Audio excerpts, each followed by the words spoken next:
तो आज हम एक ऐसी कहानी की बात करने वाले हैं जो जापान की सबसे डरावनी सच्ची घटनाओं में से एक है। ये कहानी है ओकीकू गुड़िया की, जिसे जापान की सबसे भूतिया गुड़िया माना जाता है। जरा सोचिए, एक ऐसी कहानी जो खिलौनों को देखने का आपका नजरिया ही बदल दे। क्या खिलौने वाकई उतने बेजान होते हैं जितना हम उन्हें समझते हैं? तो ये कहानी हमें ले चलती है साल 1918 में जापान के होकाइडो शहर में। यहाँ रहते थे 17 साल के एकिची सुजुकी और उनकी एक बहुत ही प्यारी छोटी सी बहन किकुको। देखिए, सुजुकी परिवार की आर्थिक हालत कुछ खास अच्छी नहीं थी। किकुको का चौथा जन्मदिन आने वाला था और उसके भाई इकिची चाहते थे कि वो उसे कोई ऐसा तोहफा दें जो उसे हमेशा याद रहे। तो एकीची ने जैसे तैसे कुछ पैसे जमा किए और अपनी बहन के लिए एक गुड़िया ढूंढने निकल पड़ा। और तभी एक दुकान में उसकी नज़र एक गुड़िया पर पड़ी।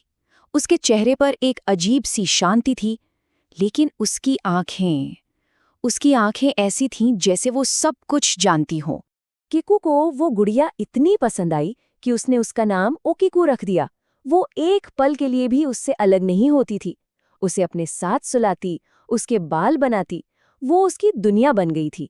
पर अफसोस, ये खुशी ज्यादा दिन नहीं टिक सकी। अपनी बेटी की याद में परिवार ने ओकीको गुड़िया को घर की एक शेल्फ पर रख दिया और बस यहीं से उस खौफनाक सिलसिले की शुरुआत हुई जिसने उनकी जिंदगी बदल दी। पहले तो घर में किकुको की हल्की फुल्की आवाजें सुनाई देती। फिर वो गुड़िया जो शेल्फ पर रखी रहती थी, वो अपने आप किकुको के कमरे में मिलने लगी। और फिर एक दिन उन्होंने कुछ ऐसा देखा जिसने उनके होश उड़ा दिए। उन्होंने देखा कि गुड़िया के बाल, जो पहले सिर्फ उसकी गर्दन तक थे, अब बढ़कर उसके कंधों से भी नीचे आ गए थे। और बालों का रंग भी बदल रहा था, बिल्कुल इंसानी बालों जैसा।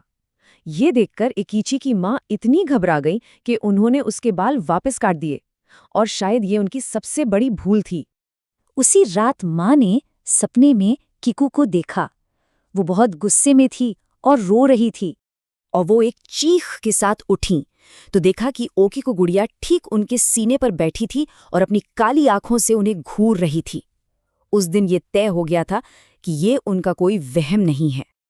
अब तक परिवार का डर हद से ज्यादा बढ़ चुका था। उन्होंने फैसला कर लिया कि चाहे कुछ भी हो जाए, इस गुड़िया से छुटकारा पाना ही होगा। अगले दिन पिता ने उस गुड़िया को घर से दूर एक खेत में ले जाकर दफना दिया। उन्हें लगा चलो अब सब ठीक हो जाएगा, लेकिन वो ये नहीं जानते थे कि असली खौफ तो अब शुरू होने वाला था। आधी रात को अचानक उनके दरवाजे पर जोर जोर से कोई पीटने लगा।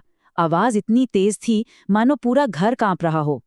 जब आवाजें बंद हुईं तो पिता ने हिम्मत जुटाकर दरवाजा खोला और सामने ओकीकू गुड़िया खड़ी थी। इससे पहले कि वो कुछ समझ पाते, गुड़िया के बाल किसी सांप की तरह बढ़े और उनकी गर्दन से लिपटकर उसे कसने लगे। उनकी आंखें डर से फटी रह गईं, लेकिन वो चीख भी नहीं पाए। अपने पिता को मरता देख इकीची ने बेबसी में अपनी बहन का नाम पुकारा, किकुको।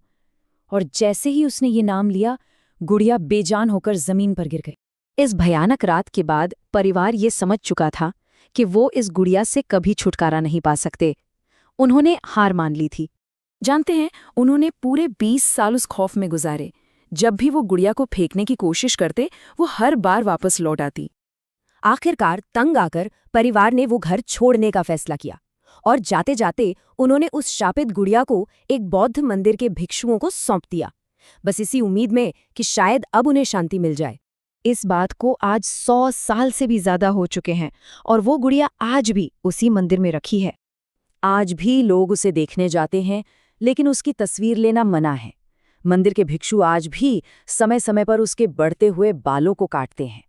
पर सबसे डरावनी बात यह है कि उसका मुंह, जो पहले बंद रहता था, अब धीरे धीरे खुल रहा है और उसके अंदर असली इंसानी दांत उगते हुए दिखाई दे रहे हैं। तो इस बारे में क्या कहा जाए? क्या ये वाकई किकुको की आत्मा है जो अपनी सबसे प्यारी गुड़िया में बस गई है, या इस श्राप के पीछे कोई और भी गहरा और भयानक राज छिपा है?